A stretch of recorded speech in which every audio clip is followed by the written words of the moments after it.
Let's go. Star Mall. Oh my gosh. At tumambling. Asa na siya? Hindi nyo sinusundan.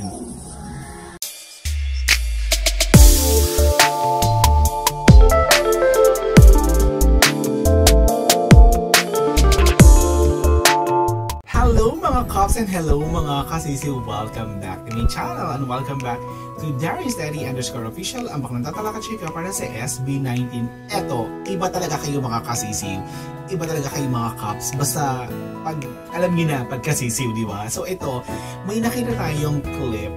It's a TikTok video ni Ken nung hindi pa siya. Oo, sabi nga dito, bago pa ang SB19 Ken, meron ng Philip Susun na umusubong. Oo, yun ang title niya, di ba? Siyempre mga kasisiw, kung bago pa kayo sa channel, please subscribe and hit the notification bell and comment down there. Excited ako dito kasi ito yung mga yung mga unang mga boy toy, oo, yung mga unang looks ni Ken bago pa siya maging super hot, super, alam mo yun, idol. So tingnan natin kung ano meron dito. So let's go sa go.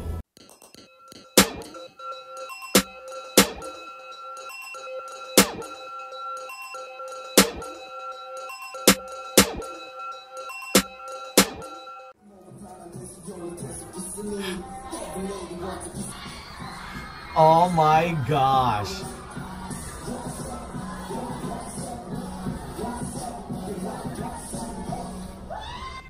Oh, asan ako ng mga panahon na to? Oh my gosh. So, super na siya noon. May ano na pala siya, visual na siya noon pa. Okay, go. Let's go. Star Mall. Oh my gosh. At tumambling. Asa na siya? Hindi nyo sinusundan.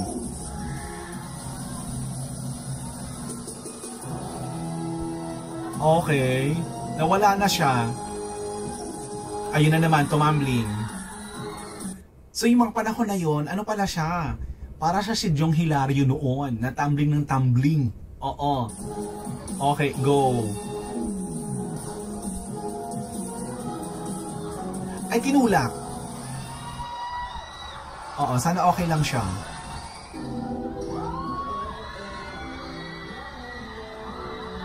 Oh, shoot. Alam mo yung ano talaga niya? Para siyang si Richard Gomez. Tall, dark, and handsome. Oo, ganun ang itsura talaga niya. At yung nose niya talaga super pointed.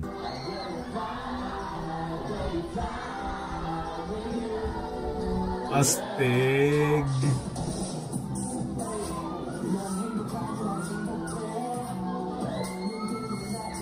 Yan, sundan niyo yung camera. Sundan niyo na camera, nagigigil ako sa inyo.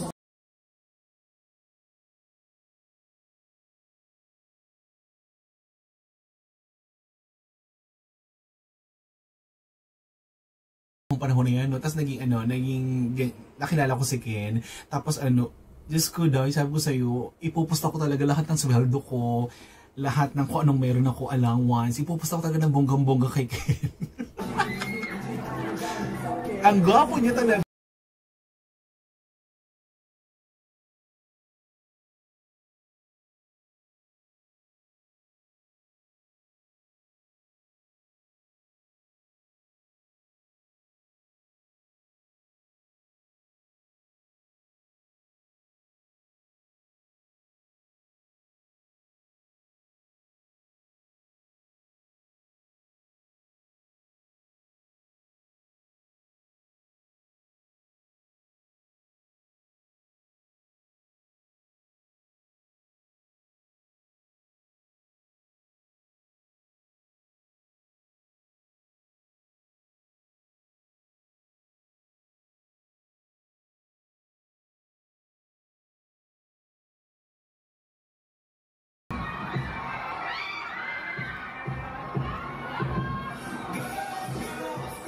So ano to?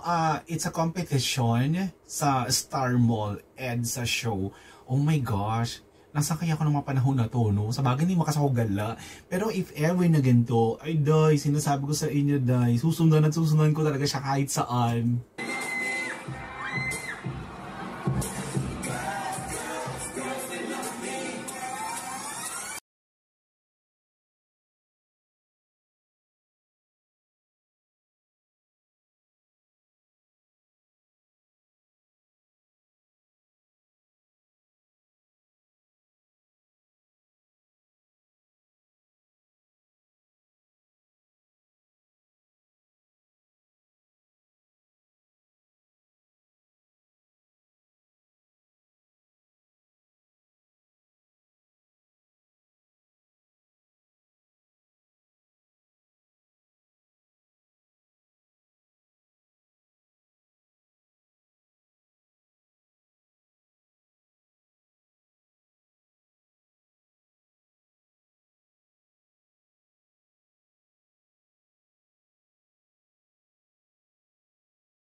Diba? Sino mag-aakala yung ganyang kasimple, yung ganyang kagwapo, yung ganyang kakarisma, eto na yun. Tinitingala na mamayagpag, ng bunggang-bungga, tapos, apaka-humble, apaka-bait, diba?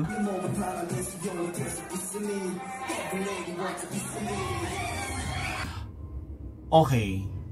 Noon pa may pa-abs na pa pala siya. Okay, bago pa siya nagwala ng mga pa-jacket na walang top. Oh, meron na pala siya noon pa ganun-ganon. Nagtitilian!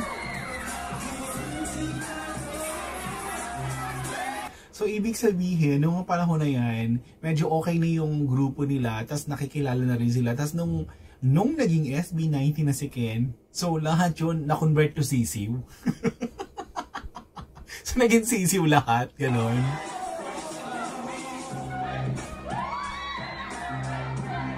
Asa na siya? Ayan na naman. Oh, ayan na naman siya. Okay, go. Okay. Okay, go. Ingat.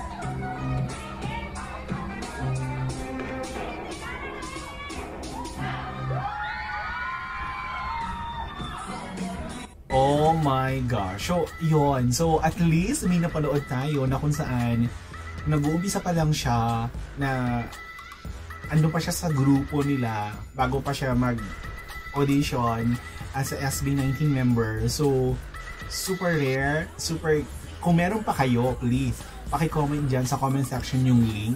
Gusto natin makita ang yung mga bakas ng kahapon ni Ken. Oo, gusto ko yun.